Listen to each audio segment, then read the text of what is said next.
Hello everyone, it's Matt here and welcome to a review of this heavy duty Coast Guard helicopter. This is actually a 2017 set and it has been built for several months now, but I've only just been able to review it because of the room, move around and a few other bits and pieces. So please excuse any dust that's on the model. I have dusted it down as best as I can in the very brief couple of minutes I've just spent doing that, but anyway. This is actually one of the, and I'm going to say this from the off, one of the best sets I think Lego's ever produced that is actually a model of a helicopter. I'm not saying it's flawless, because there's definitely some flaws with it, but it is one of the better ones I've seen for a helicopter. So literally everything you see here is included. We've got a nice big rescue helicopter itself, which is probably one of the biggest Lego has ever done.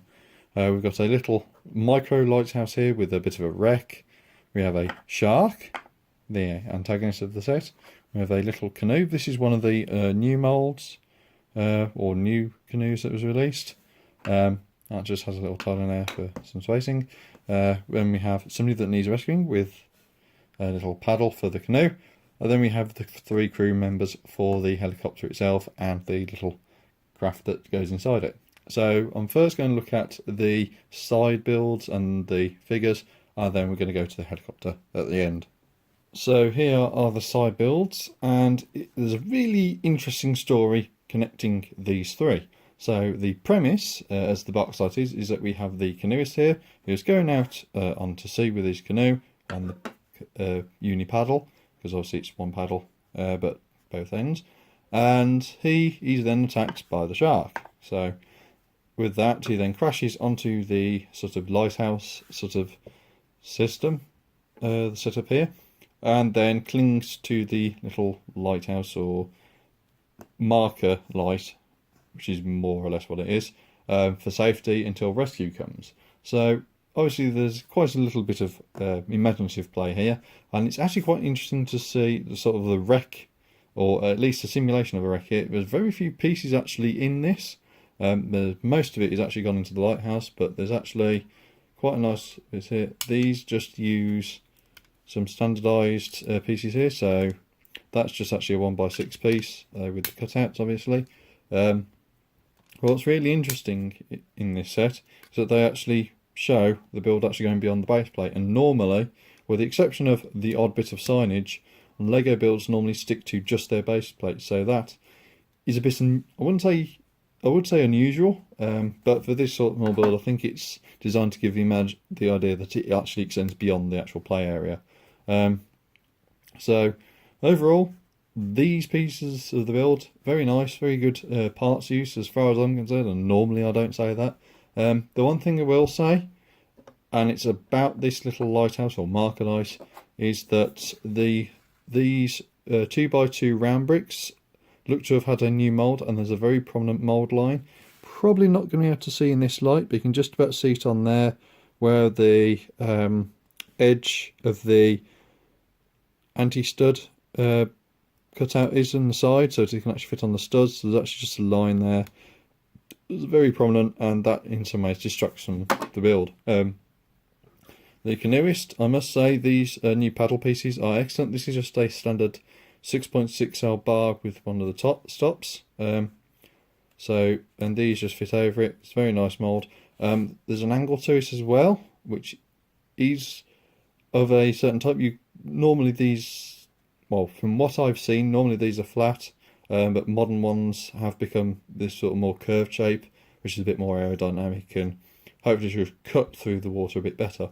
And of course, as somebody canoeing, he also has a life raft. Unfortunately, Lego still hasn't done a little cutout so the head fits in smoothly, or made it so it actually goes around properly. But again, it's something which I think us fans are going to be plagued with for a while. Now, speaking of the figure itself, I'm going to take him off the canoe a second, and didn't take that off him as well. There's also nowhere to store the paddle when you're not playing with it, so it is just literally loose. So if I fold his hands flat for this next bit, so obviously you can see him, he's rather sweating there, But if I take his hairpiece off and turn him round, there's actually no alternate print to be seen. And if I take his head off, you can actually see the print there. So it's a very fairly common print. Does look rather good still. It's fairly bland. There's no actual markings or anything like that on it. So it's a very nice to see that. It's nice to see we're getting a bit more of a generic torso. And it's also good that we're not getting a professional, if you like, who's getting mixed up in danger. Because sometimes that's what LEGO normally does, is that they introduce a set or a theme, and lots such as this one, which is Coast Guard, and they'll have some pros which are getting into trouble. Not necessarily the pros' fault, but you know, it's nice to see that there's an average Joe that's actually getting in trouble as well. So this is just the side builds. Let's now have a look at the figures for the helicopter, and then we'll look at the helicopter itself. So here are our figures for the helicopter. I've already done a benefit to this section by taking off the life preservers. So these two minifigures, which are supposed to be like the rescuers and the operator for the little motorised dinghy that's inside, or small sort of jet boat. So these have the same legs and the same torso. Unfortunately for the torso and the logo, because these also have a sort of like inbuilt life raft, or on printed life raft, which I think is a bit strange. It actually has the logo though, but it's actually cut off the side, and it actually kind of looks like the design was actually going to be a little bit, or was originally going to be a little bit smaller and actually fit everything on, and then they've just had to adjust it to suit. There's printing on the back as well, but there's no printing on the sides, which I kind of expect, and normally these sorts of things don't actually have much in the way of printing. It would have been nice to have had that sort of designed a little better so the logo is printed on there, but again, it's never a big issue. And there's no alternate head print, so for those wishing for alternate head print, unfortunately the city sets, generally speaking, don't seem to include it in these sorts of things. I would have expected it a bit from maybe the person being rescued feeling a bit cold perhaps, or looking a bit scared. I mean, admittedly sweating as it is, but there's no real scaredness to it. It could just be under pressure. So anyway, we now have the second one. This is actually, she's actually got a proper sort of like diver's mask on the helmet. So this is obviously designed to be the main rescuer. So again, same print, same torso, same legs, different head, and obviously the helmet instead of a hairpiece. And again, no alternate print. So not good so far. So we've got the last one here. This one is actually supposed to be the pilot. So obviously he's not got a life raft on, which seems a bit, I would like to say, false. That's probably the wrong term. Seems a bit weird that he does not have a life raft or any form of at least printing to indicate he's got some sort of life preserver on. That's a face. Oh, sorry about the also focus. That's a face that's been used in the new City Forest Police line. There's no alternate print on there. And this jacket actually has two copies of the print of the logo on. There's one on the front there, and there's also a second one on the back, which is quite sort of visible. But again, there's no alternate face print, so there's no sort of worry, if you like, from any of these figures that they're not going to be rescued, or maybe one saying, you know, alternate looks to sort of say we're in the middle of rescue, you know, it's a bit serious. They instead look rather cheerful, you know, as if they've completed the mission, there's no worry whatsoever, even though there's quite clearly a shark attacking the person in need of rescue. And while on this bit, I also brought out all the spares you get. So obviously, in a set this size, you also get one of these rather lovely brick separators in this bright orange, like you don't have enough of them already. So there's some alternate pieces here. So we have some bits for the wheels, a round 1x1 round stud, some life goggles, a spare paddle. So obviously, if you get a couple of the sets with these in, you can actually make a third paddle for free, just from the spares. And you know, usual bits and pieces from the spares. Not much to say about that. So let's now have a look at the helicopter. To give you a bit of perspective at the size of the helicopter, this is the pilot. He's absolutely dwarfed by the helicopter. So we're going to start with the basics, and that's the opening doors. So there is a door each side, so these do open that way. This side has a crane arm in, which can actually come out to initiate a rescue. So that is actually on a winch system. So there's actually a winch on this far side here, which I can loosen up, or should be able to loosen up if it's done properly. So yeah, so I can start loosening this cable here, and I think there's actually something wrong with the mechanism that side. Very good. So that should be deploying cable now. There we go. So as you can see, cable's been deployed, and you know this is designed. It can come out 90 degrees like that, but it can also come in quite close if you're bringing in a stretcher, for example, and you want it to be slid into the side. And this also very handily sort of folds in. It doesn't seem like it folds in on the instructions, but it does actually fold in quite nicely, and then you can shut the door. You have a little stop here, so it looks a bit like possibly an air vent, but it does serve purpose of the door stop. You get the same this side, and this is the little control knob to control the actual effect of the winch. Then you've got another opening door there for the other side. And lastly, but by no means leastly, and this is one of the advertised features, is that I can open this door up. Oh, sorry about that. So there's a door in the back here, and here is the little rescue dinghy. So it's a very small build. Could fit up to 3 people on here, but obviously you're getting rather near the jets with that third person if they're sat down. Possibly you could have one stood up piloting and then one on either side, but again, it's a little build. Fairly good parts use. I would have preferred something a bit 4 wide possibly. It's a bit more apt, but it does fit in there quite nicely, and the little vent closes. There's a little grab handle here for pulling it down, so if you're on land, for example, and you need to do some service, you can do that. And that is all for what would be called usable openings in terms of minifigure general use.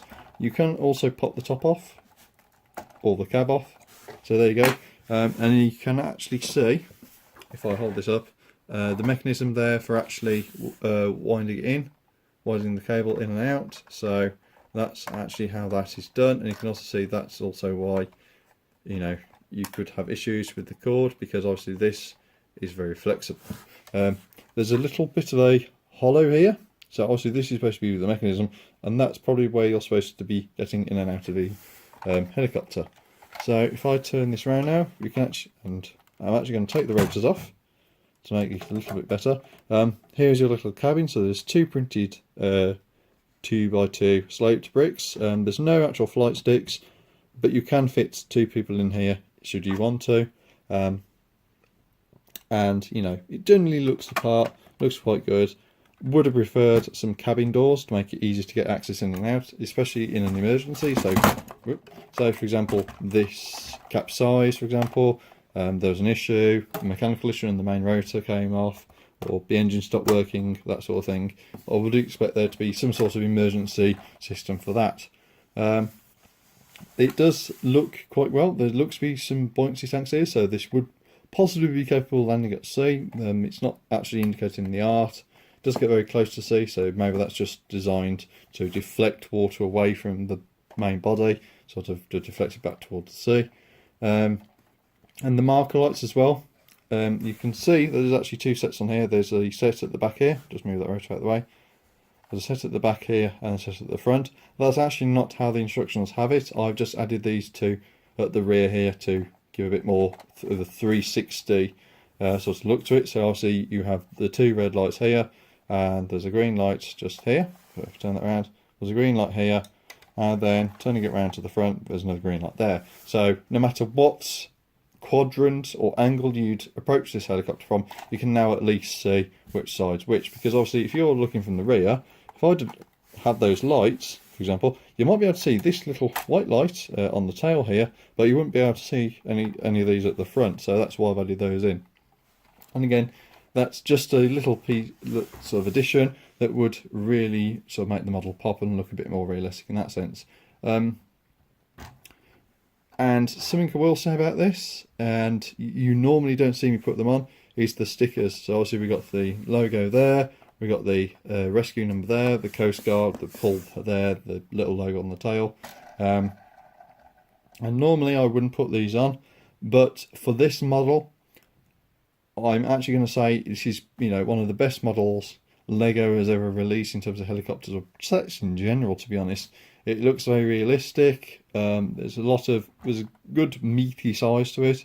You know, it's not something that's very small and weedy like they have done with the jungle sub theme. You know, it does look the part. It's really well put together as well. It feels really solid. It's very carcassed in the fact that it's like a base and then some walls and then a roof. But the way it all blends together and builds up makes a really nice strong system. So I can actually, you know, swoosh it from the tail here without any fear about the front half of the helicopter falling off or breaking off, for example. Everything's held in quite nicely, you know, and to be honest, with the exception of the doors for the front, which should be hard to do in this sort of scale, and possibly a few of the little minor tweaks like these lights, you know, it's a really good set.